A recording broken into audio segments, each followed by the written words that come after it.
Qual é a principal diferença entre a dor sentida por humanos e a dor experimentada pelos animais? É aquilo que a gente começou a falar, né? Até eu usei o termo psique, tá errado, né, Bia? Não, porque assim, eu entendi. Eu quis Você falar quis com falar isso, da que é questão cognitiva, no sentido de articular de formação. ligar, né? Exatamente, De do ligar pensamento. Pode visão ser com a psiquismo. dor, né? Pode. E eu chamava de psique. Se não for, você me Pode. corrige, porque eu queria aprender. Então, o limiar de dor e o entendimento de dor, que é essa ligação que a gente está tentando falar aqui, são muito diferentes em nós para os animais. Um animal, que nem muita gente fala assim, você vai fazer uma cesariana nela.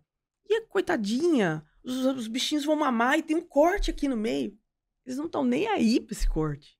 A mãe não vai sentir dor, Uhum. né? Se foi bem feito, foi fechadinha, parte externa, parte interna, ela vai ficar normal. E ainda por cima, como a incisão é feita na linha alba, que é a linha do meio Sim, aqui, da própria musculatura. as tetinhas formam um V. Então elas Entendi. fecham. Fecham mais quando Exatamente. elas fazem o movimento para Exatamente. dentro, né? Isso. É verdade. Então, assim, eles não têm essa dor que eu chamo muito. Existe dor real pro ser humano. Você é melhor do que Claro. ninguém.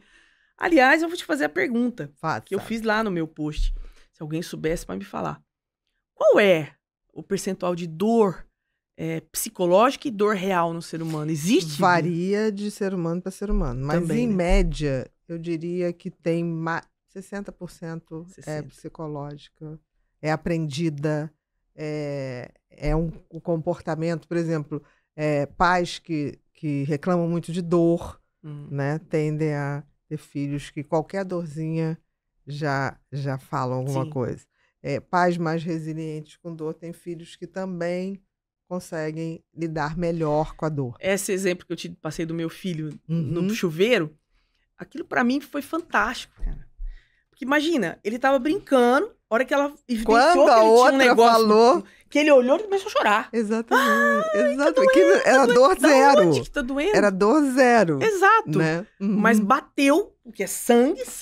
Não, até pela reação, você vê a reação dela, porque ele tava ali... tava tranquilo, brincando com a água, com o chuveiro. Exatamente, ele não Olha tinha que nem se incrível que é tocado. isso. Exatamente. Eu uso muito esse exemplo pra falar no meu post, porque é diferente a dor deles. Exatamente, a percepção. Eles não têm a nossa percepção psicológica de que eu passei por uma cirurgia, abriu, mexeu lá dentro, tem sangue, ainda O que precisa é muito bom, cicatrizar. o que favorece a recuperação. Sim.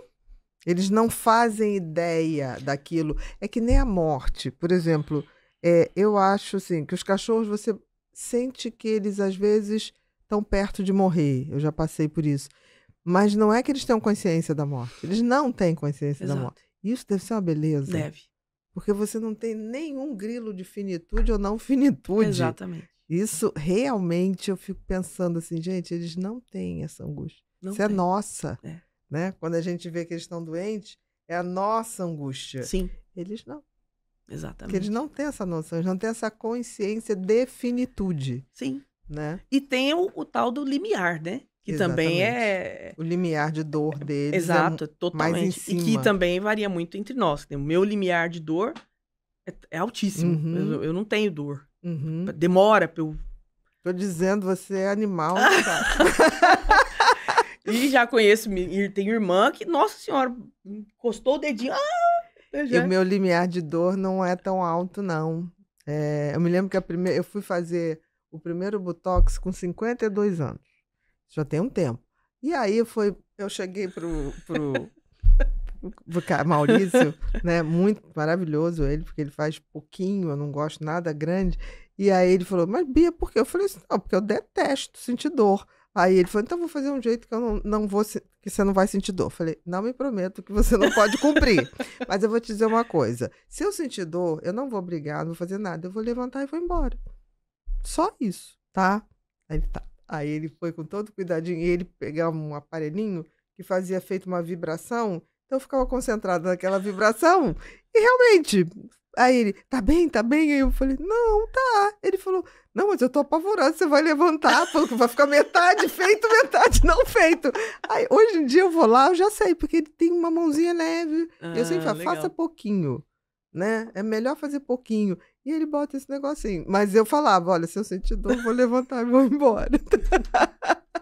A minha sensibilidade é grande. Mas assim, do momento que eu me preparei e que a pessoa...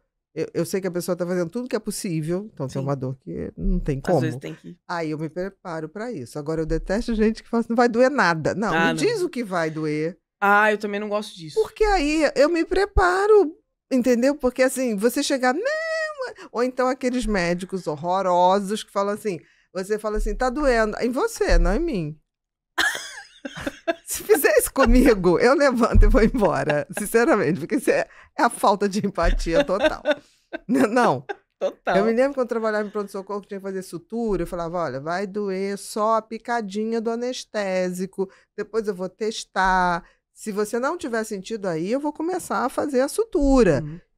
E com criança, com qualquer pessoa. Tá doendo? Não. Eu falo, posso? Pode. Não tá doendo, né? Criança falava assim, não falei que era só a picadinha e dar uma ardidinha.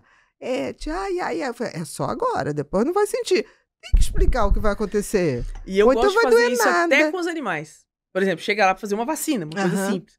Eu falo, eu vou conversando com o bichinho e falo assim, ó, é uma picadinha que dói, mas é uma picadinha pequenininha e é pro seu bem. Tirar sangue.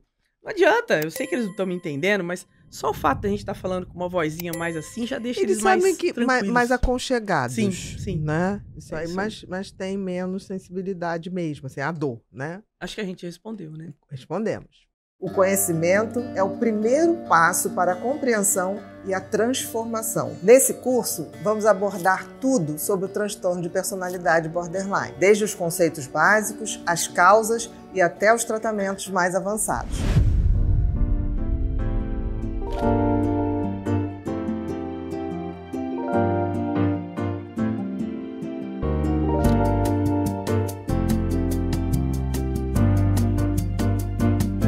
Eu estou ansiosa para começar essa jornada de aprendizado com você. Vamos lá?